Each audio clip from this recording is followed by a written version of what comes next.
Hello everyone, সবাইকে welcome আমার চ্যানেলে। একটু ব্যস্ততার কারণে দুদিন ধরে রেগুলার ভিডিও দিতে পারছি না, এর জন্য সরি। তাই আজ অনেক ব্যস্ততার মাঝে তোমাদের সাথে একটা রেসিপি শেয়ার করছি। এগুলো হচ্ছে দেশি রুই মাছ। জাস্ট পিসগুলো একবার দেখো, দারুণ।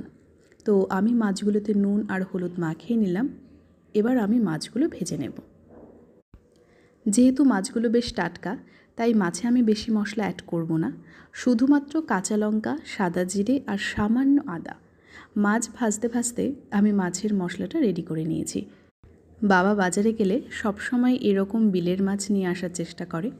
বাবা আজ নিজেও খুশি হয়ে গেছে মাছটা এনে, কারণ মাছগুলো এত ভালো ছিল।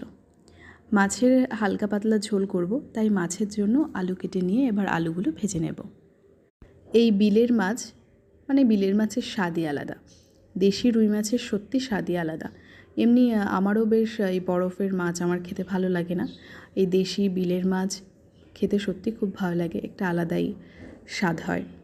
আলুগুলো ভাজা হয়ে গেলে এবার কড়াইতে সাদা জিরে ফোড়ন দিয়ে এবার তাতে মশলাটা দিয়ে দেব। আর আমি আগে থেকেই মশলায় পরিমাণ মতো নুন আর হলুদ দিয়ে মিক্সড করে রেখেছিলাম। এবার মশলার বাটি ধোয়া জল দিয়ে মশলাটা বেশ কিছুক্ষণ কষিয়ে এবার ভাজা আলুগুলো দিয়ে ভালো করে কষিয়ে নিতে হবে।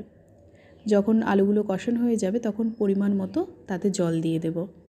যখন জলটা ফুটে উঠবে, আলুগুলো সেদ্ধ হয়ে যাবে, তখন মাছগুলো দিয়ে আবার কিছুক্ষণ ফুটিয়ে নেব। বেশ কিছুক্ষণ পরে আমি এবার ভাজা জিরের গুঁড়ো আর ধনেপাতা কুচি দিয়ে নামালেই রেডি হয়ে যাবে দেশি রুই মাছের ঝোল। এরকম টাটকা মাছে বেশি মশলা না দেওয়াই ভালো, অল্প মশলায় খুব ভালো লাগে। তা আমি হালকা পাতলা ঝোল করেছি, খেতে দারুণ হয়েছিল, জাস্ট অসাম।